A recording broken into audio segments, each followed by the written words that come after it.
আসসালামু আলাইকুম। আমি আজকে কথা বলবো একজন বর্তমানে খুব সমালোচিত এবং কি খুব ভাইরাল একজন পার্সন, সেটা হচ্ছে মিল্টন সামাদ্দার।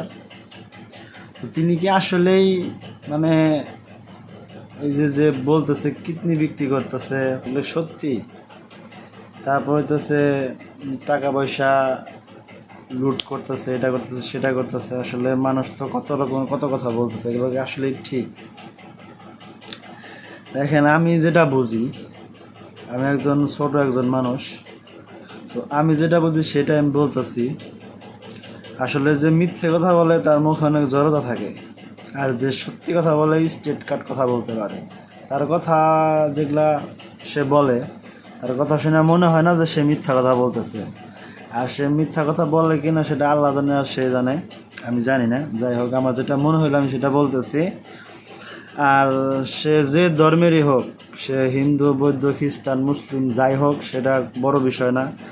আসলে বড় বিষয়টা হচ্ছে একজন রাস্তার থেকে পচা গলা মানুষকে যে সে উঠে নেয়, সে ট্রিটমেন্ট দিতেছে, তারপর হইতেছে তারে শোয়ার একটা ব্যবস্থা করে দিছে, খাওয়া দাওয়ার একটা ব্যবস্থা করে দিছে। আমরা তো আসলে সেটুকু করতেছি না, আমরা মানুষ তো সেটুকু করি না।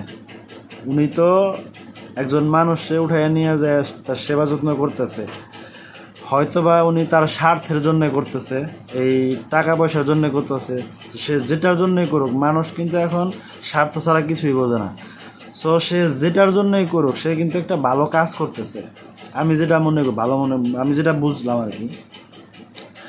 আর কিডনি বিক্রি করার বিষয় যেটা, চাইলে কিন্তু একটা কিডনি বিক্রি করা যায় না। আসলে সে 10 বছর যাবৎ নাকি, সে বলছে অনেক ভিডিওতে, সে 10 বছর যাবৎ নাকি হইতেছে এগুলা কইরা আসতেছে। তো 10 বছর যাবৎ যদি মানুষ এগুলা কইরা আসতেছে, এতদিন তাকে নিয়ে কোনো কথা হইল না, এখন হঠাৎ করে তাকে নিয়ে কি হইলো যে তাকে নিয়ে এত সমালোচনা হইতেছে? আর সে যদি এই কিডনি বিক্রি করে থাকতো, বা আরও শরীরের অঙ্গ প্রত্যঙ্গ যেটাই বলেন, সে যদি বিক্রি করে থাকতো, তাহলে এই 10 বছরের মধ্যে একটা ক্লু কি থাকতো না?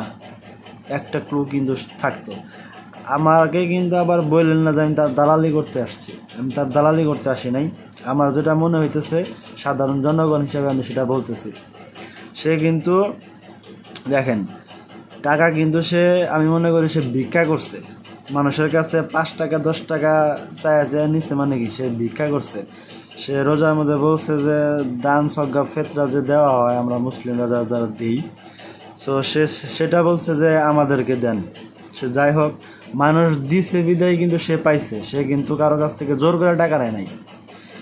আর ভিক্ষার টাকা, জনগণের টাকা, সে হইতেছে জনগণের। আমি দান করলাম, আমি 10 টাকা দান করলাম, সো আমি 10টা টাকা হইতেছে আমি আমার মনের থেকে আল্লাহর রাস্তায় দিয়ে দিলাম। এখন ওই টাকাটা নিয়ে আপনি কি করলেন না করলেন, সেটার কিন্তু হিসাব আপনাকে দিতে হবে মরার পরে। সেটার হিসাব আপনার দিতে হবে, সেটার দায়িত্ব, সেটার দায়ও আপনারই। আমি কিন্তু দিছি, 10 টাকা দিছি, আল্লাহর রাস্তায় দিয়ে দিছি। সো আমার দিক থেকে আমি ক্লিয়ার। সে এখন 10 টাকা 20 টাকা 100 টাকা 500 টাকা 1000 টাকা এইভাবে দান করছে, দান নিচ্ছে। দান নিয়ে আজকে সে বিল্ডিং করছে, মানুষের থাকার ব্যবস্থা করছে, খাওয়ার ব্যবস্থা করছে, এবং কি সে বলছে তার ব্যাংকে 1.5 কোটি টাকার মতো আছে। সো সে ভিক্ষা করে সে 1.5 কোটি টাকা উঠাইছে, ভিক্ষা করে সে বিল্ডিং করছে। সো এটার মধ্যে আসলে আমাদের এত মাথা ঘামানোর আমি তো কিছু দেখতেছি না। কারণ সে যদি জোর করে নিত বা অন্য কোনো উপায়ে নিত, তাহলে কিন্তু মানুষ বলতে পারতো, মানুষ তার পিছে লাগতে পারতো। সে কিন্তু সেটা করে নাই। সে হইতেছে মানুষের কাছে বলছে যে আপনারা 10 টাকা 5 টাকা করে দান করেন, মানুষ দান করছে বিদায় সে পাইছে। আর সাংবাদিক ভাইদের কিছু কথা বলি।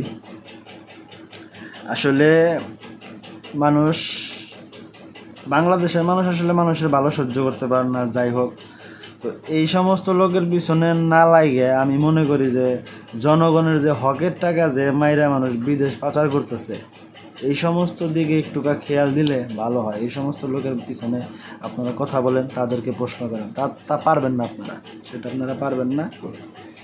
তো তাদের অনেক পাওয়ার আছে, যাই হোক সেটা বড় কথা না।